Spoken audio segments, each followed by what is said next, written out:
Welcome to Suman IT TV. సాంకేతిక రంగంలో మరో సరికొత్త అంశంతో మీ ముందుకు వచ్చేసా. ఆ ఇంట్రెస్టింగ్ టాపిక్ ఏంటో చూసే ముందు సుమన్ ఐటీ టీవీని సబ్స్క్రైబ్ చేసుకోండి. American social news aggregation website and discussion portal Reddit సంచలన నిర్ణయం తీసుకుంది. ఒక్క గూగుల్ మినహా ఇతర search engines artificial intelligence bots ను బ్లాక్ చేసింది. అంటే వాటిలో అది ఓపెన్ కాదన్నమాట. కేవలం గూగుల్ యూజర్లకు మాత్రమే రెడిట్ అందుబాటులో ఉంటుంది. నిషేధానికి గురైన ప్లాట్ఫామ్స్లో బింగ్, డక్డక్గో, మొజిక్, క్వాంట్ వంటివి ఉన్నాయి.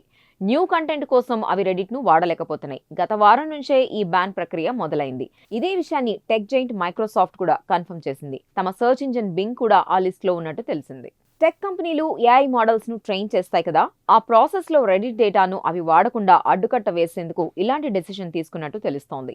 దీని నుంచి గూగుల్ కు మినహాయింపు ఇవ్వడం వెనుక బలమైన కారణం కనిపిస్తోంది. అదేంటంటే డేటాను యూజ్ చేసుకునేందుకు గాను ఆ కంపెనీ రెడిట్ కు $60 మిలియన్ చెల్లించినట్టు సమాచారం. అందువల్లే దానికి యాక్సెస్ దొరుకుతోంది.